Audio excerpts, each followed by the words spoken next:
Persoalan pendirian rumah ibadah yang paling banyak menguras energi bangsa kita ini kan persoalan pendirian rumah ibadah atau penyiaran dakwah agama gitu ya. Produk hukum di negara kita ini kan sejarahnya tidak ada yang tidak bersumber dari ajaran agama. Nah, sudah tidak perlu lagi ada perdebatan menghadapkan bahwa apakah Pancasila itu sudah sesuai dengan Al-Quran. Pancasila itu tidak Islami, Pancasila itu tidak sesuai ajaran Al-Quran. Jadi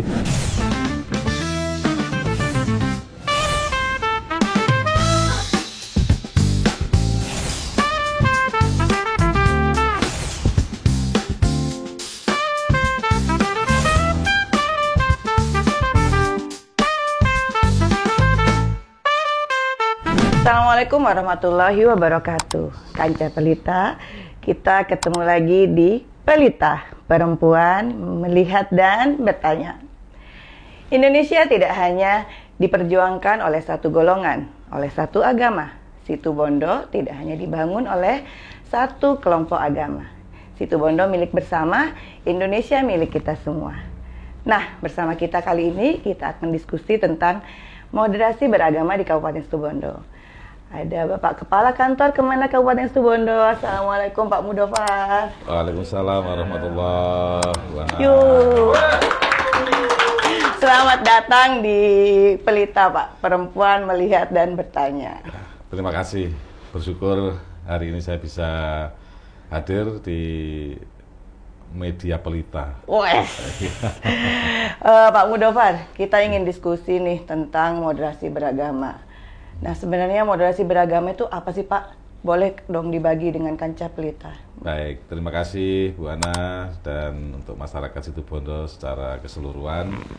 Jadi moderasi beragama ini sudah lama, sudah 10 tahun yang lalu secara formal itu dideklarasikan oleh pemerintah melalui Presiden Pak Jokowi dulu, era yang pertama, di mana moderasi ditempatkan sebagai dasar dalam membangun negeri ini. Artinya apa?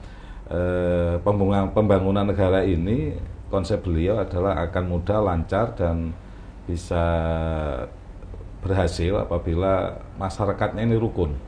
Nah, rukun dalam arti di negeri kita ini kan ada, tadi disampaikan Bu Ana, ada berbagai agama. Ada berbagai agama, ada budaya. Nah, ini menjadi aset yang harusnya berharga dan menjadi penyumbang besar dalam pembangunan. Jadi agama diharapkan menjadi inspirasi, bukan sebaliknya menjadi konteks yang saling memprovokasi dan tentu itu akan menghambat proses pembangunan. Nah, itulah kemudian ada program yang dinamakan moderasi beragama, yaitu memoderatkan cara atau perilaku atau pengamalan dari masing-masing agama. Semua agama, termasuk Islam, Kristen, Katolik, Hindu, Buddha, bagaimana mereka ini moderat, tidak hanya dalam pemikiran, tetapi dalam sikap sehari-harinya, dalam kehidupan sehari-hari gitu. Kita kan sudah punya Pancasila nih Pak. Nah, sebelumnya itu juga ada narsum kita udah menyampaikan bahwa Pancasila ini juga universal, mengandung nilai-nilai, termasuk di dalamnya nilai-nilai dari semua agama. Nah, kenapa kok masih ada moderasi beragama lagi nih Pak? Nah, moderasi beda nggak dengan Pancasila tuh Pak? Ini tidak pada konteks mana yang sama yang berbeda, tetapi konteksnya adalah menguatkan. Maka moderasi agama ini sebetulnya adalah penguatan cara kita berpikir dan bertindak sesuai ajaran agama yang semua agama mengajarkan moderat. Tidak ada agama yang mengajarkan ekstrem kanan, ekstrem kiri. Itu semuanya, dan itu disepakati oleh semua pemimpin-pemimpin majelis agama. Artinya itu tidak ekstrem kanan itu kalau ada apa-apa janganlah main kekerasan, jangan harus hakim sendiri, harus merusak ketika ada perbedaan persoalan pendirian rumah ibadah yang paling banyak menguras energi bangsa kita ini kan persoalan pendirian rumah ibadah atau penyiaran dakwah agama gitu ya. Nah, selesaikanlah, semuanya kan sudah diatur dalam peraturan pemerintah, turunan dari Pancasila dan undang-undang, tentunya kan itu. Nah, tidak boleh juga ekstrem kiri, karena negara kita ini ideologinya sudah jelas Pancasila. Tidak boleh ekstrem kiri itu pikiran liberal, pikiran-pikiran yang tidak sesuai dengan falsafah negara bangsa kita, yang semua inspirasinya kan dari semua agama. Nah, contoh sederhana itu tidak boleh perilaku seperti orang Eropa, orang Barat diterapkan di Indonesia atau di Situbondo. Di negara lain ada pernikahan sejenis disahkan, ya biarkan itu negara sana, tidak boleh dibawa ke Indonesia, karena semua agama di sini sudah jelas melarang kitab sucinya ini tidak boleh nikah sejenis. Misal transgender di negara tertentu boleh, di negara kita semua agama melarang, ya berarti tidak boleh dibawa ke sini.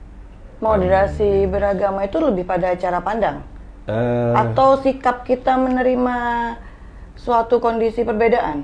Ya, sebetulnya adalah cara pandang, cara menerjemahkan ajaran agama dan sikapnya itu sesuai ajaran, maksudnya gitu. Jadi memahami agama itu yang benar, dipraktekkan yang benar. Nah, moderasi beragama itu mengembalikan sebetulnya, karena apa, negara kita punya sejarah yang kurang baik dalam hal hubungan interaksi antar umat beragama.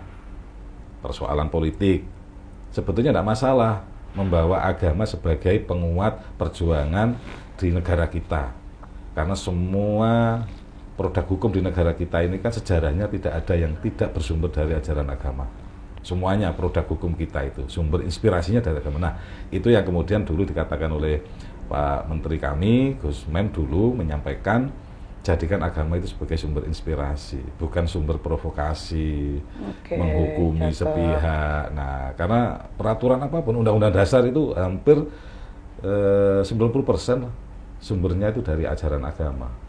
Ya semua agama dia akomodir dalam undang-undang itu. Turun-turunannya sampai ke peraturan daerah, insya Allah perdebatannya mesti jangan sampai ada yang jauh dari ruh atau semangat agama. Nah, itulah yang menjadi prioritas kita. Konteks moderasi beragama sendiri di Kabupaten Situbondo, Pak. Dengan tentu saja mayoritas umatnya Muslim, gitu Pak. Ya, betul. Kemudian ada penganut agama lain yang tetapi penganut agama non Muslim, cuman jumlahnya mungkin tidak sebanyak yang Muslim. Ya, nah, tapi barangkali kultur atau budaya masyarakatnya mungkin. Nah, itu apa? Gimana konteksnya moderasi beragama di Kabupaten Situbondo, Pak? Nah, dalam konteks yang lebih kecil di sebuah daerah ya, Situbondo semisal. Situbondo aja deh, Pak. Ya. Situbondo aja. Nah, Situbondo ini kan masyarakat kita sudah punya karakter ya, menjadi kota santri, bahkan ada tambahan belakangnya kota santri Pancasila. Nah, itu. Ya, kultur Situbondo ini jelas memang menjadi basis atau latar belakang yang kuat bahwa di Situbondo itu menjadi lahirnya sebuah peradaban pesantren yang tua. Nah, sehingga masyarakat sampai hari ini pun masih identik dengan sebagai kota santri. Nah, disinilah yang perlu diperkuat. Maka gerakan moderasi beragama ini sebetulnya adalah gerakan menguatkan kembali ajaran agama sebagai sebagai wadah penduduk atau ya penduduk masyarakat Situbondo ini kan semuanya kan pemeluk agama ya. Nah, ini diperkuat bagaimana agama itu betul-betul menjadikan, kalau bahasa kita itu rahmatan lil alamin untuk yang Islam. Jadi rahmatan lil alamin ini kan membawa kerahmatan untuk semua isi alam jagat raya ini. Kan bahasanya seperti itu. Jadi jangan sampai Islam itu kemudian ditafsirkan oleh orang-orang atau oleh tertentu yang kemudian dengan tafsirnya itu jauh sebetulnya dari semangat ajaran Al-Quran. Nah, maka itu yang kemudian diperkuat dengan moderasi beragama itu. Nah, Situbondo dengan basis yang mayoritas Muslim, maka kita harus tetap bahwa ada saudara kita yang tidak seiman, tetapi tetap dalam satu ideologi negara. Nah, ini harus tetap dihormati, harus dibangun sikap toleransi, itu tetap. Sehingga konteks di sini sama dengan semangat moderasi beragama itu kan ada 4 indikatornya, Pak. Gimana, Pak, indikatornya, Pak? Jadi yang pertama itu membangun yang tadi hampir sama dengan pertanyaan Bu Ana. Kita ini kan sudah Pancasila. Kira-kira moderasi, kenapa harus ada moderasi beragama? Nah, di sini indikator pertama, seorang yang sudah menjadi moderat dalam perilaku keagamaannya, Itu satu, itu komitmen kebangsaan. Jadi mereka sudah harus tahu bahwa ideologi bangsa kita ini Pancasila. Nah, sudah tidak perlu lagi ada perdebatan dan tidak perlu lagi ada yang menghadapkan bahwa apakah Pancasila itu sudah sesuai dengan Al-Quran. Al-Quran itu tidak Pancasila itu tidak Islami, Pancasila itu tidak sesuai ajaran Al-Quran. Jadi ini konteksnya tidak pada untuk diperdebatkan di situ, dipertentangkannya di situ. Jadi Pancasila itu adalah ideologi negara dan ajaran agama Islam itu adalah keyakinan ajaran agama kita yang sudah ada aturannya, ada syariatnya, ada rukun, ada syarat-syarat yang harus kita laksanakan. Nah, jadi kalau yang pertama saya ulangi tadi, indikatornya adalah komitmen kebangsaan. Komitmen kebangsaan. Jadi semua pemeluk agama ini harus satu sudah bahwa ideologi negara kita semua. Pancasila. Oh, tapi komitmen berkebangsaan paham bahwa Pancasila ideologi, tapi kadang-kadang masih suka ekstrim, Pak. Nah, yang itu. Paling bener nih saya, ya kan, betul. Gitu, Pak. Iya. Nah, itu yang ngerasa, Pak, yang komen, iya. Pak. Nah, itu yang lagi kita garap itu. Jadi Kementerian Agama itu diberi tugas untuk selesaikan persoalan yang masih sering diperdebatkan. Tidak mau menghormat merah putih, contoh. Ada dong itu, iya. kita pernah ada. Padahal sudah, ini merah putih ini bukan soal ini harus disembah, harus dihormat. Tidak boleh kemudian ini dipertentangkan. Menghamba itu hanya kepada Allah, gitu ya. Sujud kepada Allah, hormat itu hanya kepada Gusti Allah. Ini berbeda, tidak perlu dipertentangkan di kota itu. Kalau mau sholat itu memang sudah jelas. Bagaimana aturan orang sholat, syarat rukunnya sudah jelas. Nah, ini persoalannya adalah kehidupan bernegara. Nah, maka indikatornya orang yang moderasi beragama itu komitmen kebangsaan. Bahwa betul negara kita ini mayoritas pemeluk agama Islam. Semua penduduk negara kita ini memeluk agama, maka dinamakan sebagai negara yang beragama, bukan negara agama. Betul, makanya moderasinya juga moderasi beragama, bukan moderasi agama. Oke. Saya sering memang, Pak, ini kok beda ya, Pak, ya, moderasi beragama dengan moderasi agama. Oke. Karena tadi saya katakan agama semuanya ini sudah moderat, tidak ada kitab suci yang mengajarkan ekstrim. Ketika ada perbedaan bakar, ketika ada perbedaan hajar gitu ya.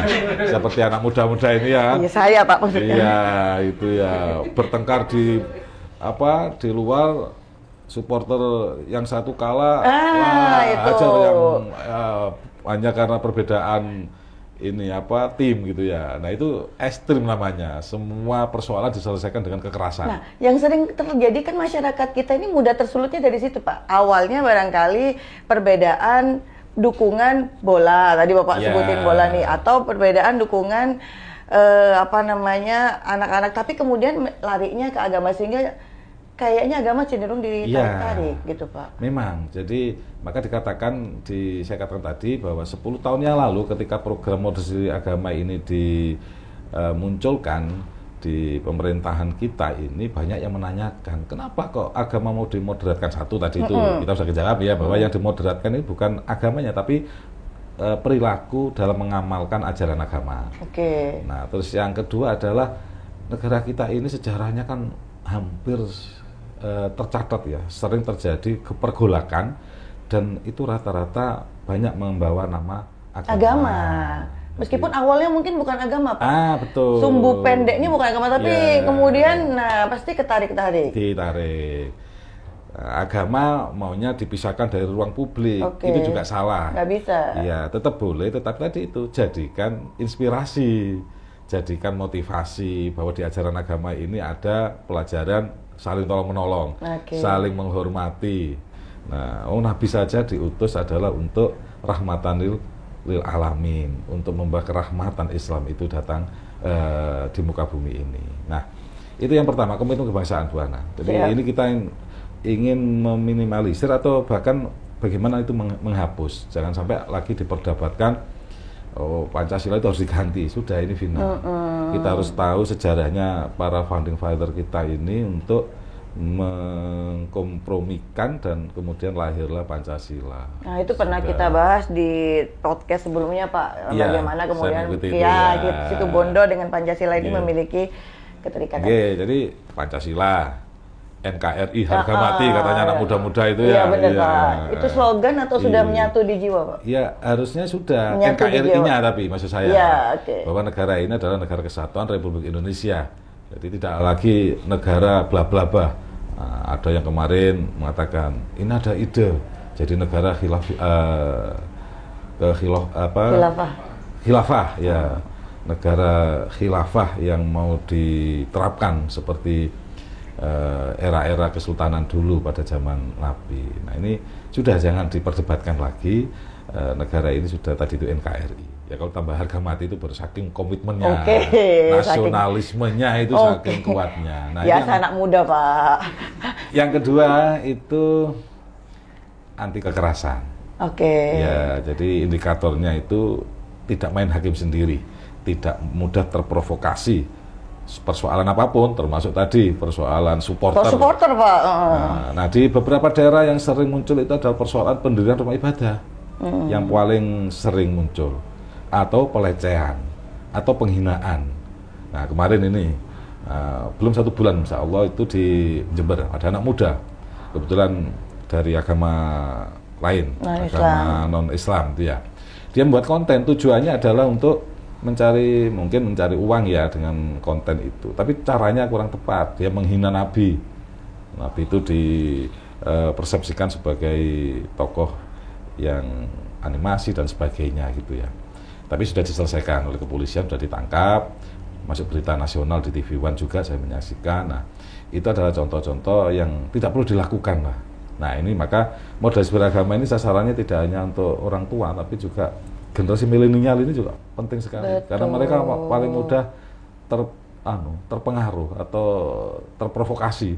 Betul. Ya, apalagi di era digital sekarang. Betul. Nah, mudah. Kemarin, nah itu contoh, ini tidak boleh itu. Nah itu namanya anti kekerasan. Ada persoalan rumah ibadah yang mungkin berbeda agama, kalau memang itu tidak sesuai aturan, ya salurkan. Ada kampung, ada kepala desa, ada Pak RT, ada Pak Camat, ada Polsek. Ini loh kok ada tiba-tiba, tolong ini apakah sudah sesuai aturan atau belum. Tanya ke KUA, tanya ke Kemenak, tanya ke Kesbangpol atau di Pemkab itu dan seterusnya. Nah itu yang mau kita bangun. Kita tidak melarang orang berbeda pendapat, tetapi cara penyelesaiannya harus moderat. Nah itu tadi. Nah itu kembali ke moderasi. Nah yang ketiga itu toleransi. Jadi orang itu bersikap toleransi itu menghormati. Ya saya tadi pagi ini datang ke SD yang dijadikan percontohan, SD moderasi beragama. Oh ada Pak, kita menjadikan percontohannya. Ya, ada SD 2 Mimbaan, SDN. Nah itu saya tadi pagi datang ke sana ingin melihat seperti apa sih. Kemudian SD itu ingin menamakan diri sebagai SD yang moderat. Ternyata di situ ada siswa non Muslim, ada guru non Muslim. Beberapa hari yang lalu saya juga datang ke SD Immanuel, SD Katolik juga, SMP-nya gitu, supaya saya lebih tahu seperti apa sih moderasi agama yang dipahami yang sudah berjalan 10 tahun ini. Ternyata ya alhamdulillah di SD tadi mencerminkan anak yang non-Islam, kalau ada anak-anak teman-temannya itu ngaji pagi, sholat duha, baca yasin, itu mereka menghormati, bahkan kadang ngawasi, ikut nata sandal sepatunya temannya. Nah itu terus dia tidak pernah bully, tidak pernah selain bully itu biasanya itu mengasingkan itu. Tidak diajak teman itu, tidak ditemani gitu. Nah itu ternyata enggak terbangun bagus. Sudah bagus. Itu anak saya pasti. Boleh itu ya. Di SD dan SMP Immanuel Katolik itu sama. Di situ juga ada siswa Muslim. Oh iya siap. Sekolah di sana. Ada gurunya juga Muslim. Saya juga tanya kepada guru agamanya, gimana Ibu kalau anak-anak yang Muslim? Kita silakan Pak, ketika pelajaran agama, ya silahkan dia belajar membaca kitabnya, misalnya Al-Quran, baca kitab. Ya silahkan. Tetapi karena ini adalah sekolah khas keagamaan, memang kita diberi kewenangan untuk tidak harus menyiapkan, karena memang sebetulnya adalah sekolah untuk umat Kristiani, sama dengan MI, ya, Madrasah Ibtidaiyah, atau SD Islam. Ketika ada anak Kristen, apakah boleh? Ya sebenarnya boleh, asal mereka mengikuti semua budaya di sana untuk pengetahuan, bukan untuk memindahkan ajarannya atau kemudian memindahkan agama atau keyakinannya. Nah ini yang perlu dijaga. Ternyata justru guru-guru yang Muslim juga, saya sudah bertahun-tahun Pak di sini. Saya juga kalau ada hari raya dia juga silaturahmi ke rumah. Ya silaturahmi, hanya kepingin merasakan kebahagiaan makan-makan. Ya, saya kira tidak apa-apa, yang penting tidak ikut sholat Idul Fitri. Iya siapa? Iya bagus juga nih. Sebaliknya yang Islam itu gitu gurunya. Ketika mereka perayaan Natal, saya juga ikut merasakan kebahagiaannya, datanglah, hanya makan saja. Tapi tidak ikut ke gereja Natalan. Nah itu, ini yang harus ditegaskan bahwa itu toleransi itu menghormati dalam hubungan kemanusiaannya, bukan dalam ubudiyahnya. Nah itu kita harus tegas memang. Nah ini yang sering ada yang mengkritik moderasi beragama itu mendangkalkan keyakinan atau keimanan seseorang. Nah ini perlu kita sampaikan di media ini adalah bahwa tidak. Justru ini adalah semangatnya adalah untuk mengembalikan ajaran yang benar, termasuk dalam implementasi sehari-harinya. Nah yang terakhir ini, indikator yang keempat itu adalah akomodatif. Akomodatif terhadap budaya lokal. Budaya lokal, Pak? Iya, ini indikator yang terakhir. Nah, masyarakat Indonesia ini secara umum termasuk Situbondo lah, hampir lah kan kita ada budaya-budaya yang itu bagian dari peninggalan sejarah kita, peninggalan masyarakat ini. Ada yang memang itu bukan agama tapi budaya. Ya budaya itu kadang-kadang orang mempertentangkan, sering. Nah itu lebih cenderung kepada persoalan biasanya di internal antar umat beragama. Ya budaya ya enggak tahu, ya budaya lah, seperti budaya ya di masyarakat kita kalau mau panen ada tradisi apa? Selamatan. Buka giling. Ya, ya kan enggak ada di ajaran agama. Ya ajarannya mungkin tasakuran untuk kelancaran, buka giling, PG, gula ini supaya lancar. Sebetulnya itu substansinya ya ada di ajaran agama kita, tapi lebih dekat kepada itu budaya.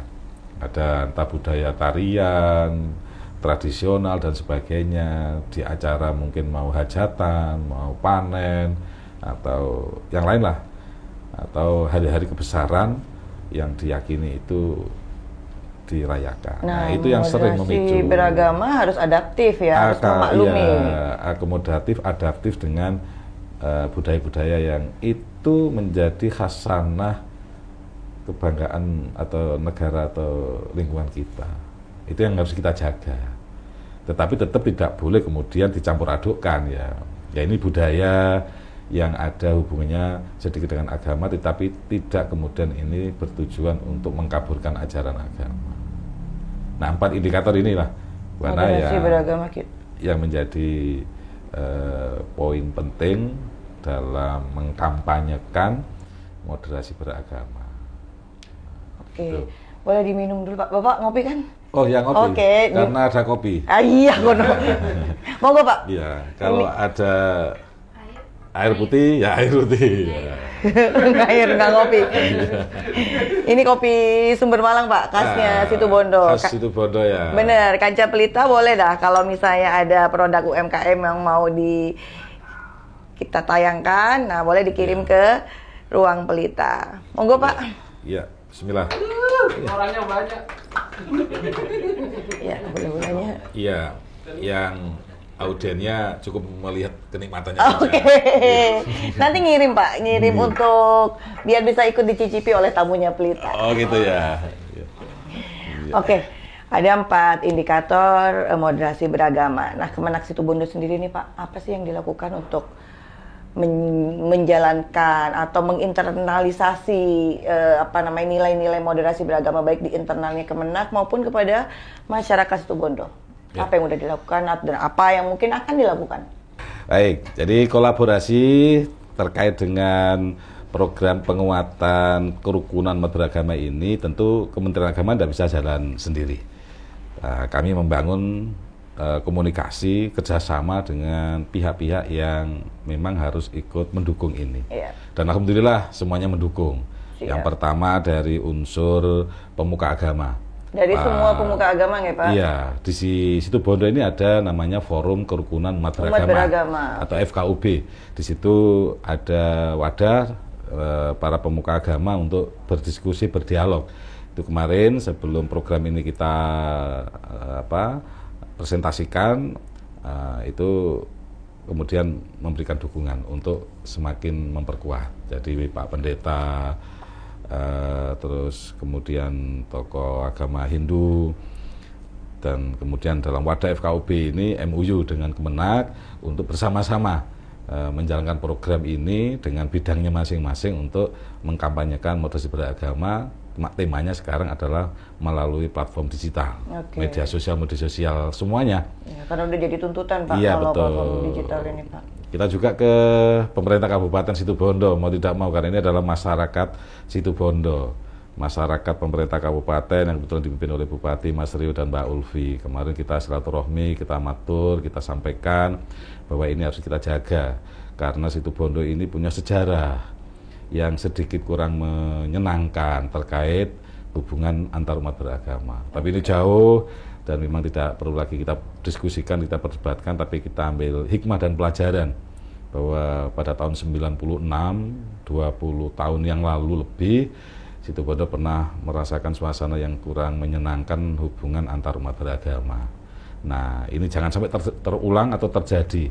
Traumanya sangat panjang untuk bisa kembali normal dan juga akan mengganggu hubungan antar kemanusiaan setiap harinya dan tentu hubungan yang lain. Nah, padahal ini semuanya adalah masyarakat Situbondo. Sehingga yang diharapkan umat rukun Indonesia maju menuju Indonesia emas dan Situbondo bisa naik kelas. Oke. Cakep.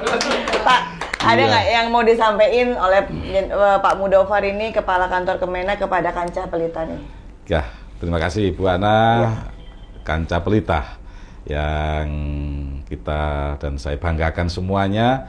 Hari ini saya berkesempatan bisa menyampaikan pesan bahwa Kementerian Agama memiliki program prioritas, yaitu penguatan moderasi beragama atau penguatan kerukunan umat beragama melalui gerakan siaran elektronik moderasi beragama. Artinya apa? Bagaimana umat ini tetap rukun, di Situbondo ini menjadi kota santri tetapi menjadi inspirasi semua penduduk atau pemeluk agama di sini, meskipun mayoritas tapi tetap menjaga toleransi, saling menghormati dan saling membantu dalam hal-hal kemanusiaan, karena ini adalah tugas kita bersama. Nah, oleh sebab itu program ini akan terus kita aktifkan, kita hidupkan bersama pemerintah Kabupaten Situbondo. Hari ini saya bisa di media Pelita dan pada saatnya nanti juga mungkin dengan tema-tema kerukunan umat beragama, dengan tema yang atau pesan-pesan yang lain bisa kembali hadir. Bagaimana kerukunan umat beragama ini harus tetap terjaga supaya umat itu rukun dan program pemerintah tetap jalan. Secara khusus saya, Kepala Kantor Kementerian Agama Kabupaten Situbondo, berharap hadirnya Kementerian Agama ini juga memberikan manfaat kepada masyarakat Situbondo, tidak hanya mengurusi soal pernikahan, tidak hanya soal pendidikan madrasah, tidak hanya persoalan haji dan umroh, tetapi persoalan kerukunan antar umat beragama ini juga menjadi bagian tugas kami, dan kami tidak akan bisa melaksanakan tugas ini dengan baik tanpa dukungan semua pihak. Maka pesan paling penting dari saya adalah kami mohon dukungan dari semua pihak, terutama pada para pemuka agama, umat beragama, stakeholder, komponen-komponen bangsa yang ada di Situbondo ini, saling menjaga, saling menghormati, toleransi, hindari kekerasan, kedepankan hubungan persaudaraan, kedepankan saling bermusyawarah ketika ada persoalan-persoalan yang mungkin mengganjal dalam hati dan pikiran, mungkin dianggap tidak sesuai aturan, silakan dibicarakan dengan baik. Negara kita ini melindungi dan hukum insya Allah sudah baik untuk menyelesaikan persoalan-persoalan baik umat beragama maupun masyarakat secara keseluruhan. Itu Bu Ana. Oke, terima kasih Pak Mudofar atas hadirnya, sudah mengedukasi saya maupun Kancah Pelita. Adanya moderasi beragama. Kita semua berharap agar masyarakat Situbondo terus rukun, Pak. Karena kalau sudah rukun, tenang, pembangunan tentu bisa dilaksanakan dengan lancar. Oke, kita nanti insya Allah akan ketemu lagi Pak Mudofar dengan tema dan topik diskusi yang lain. Terima kasih atas kehadirannya. Kancah Pelita, perbedaan itu memang fitrah. Gus Dur bilang begitu. Tetapi dia harus diletakkan dalam prinsip kemanusiaan yang universal. Selalu rukun, selalu damai, pertentangan, semua perpecahan bisa diselesaikan dalam musyawarah dan mufakat. Saya Ana, kita ketemu lagi di program mendatang. Assalamualaikum warahmatullahi wabarakatuh. Assalamualaikum warahmatullahi wabarakatuh.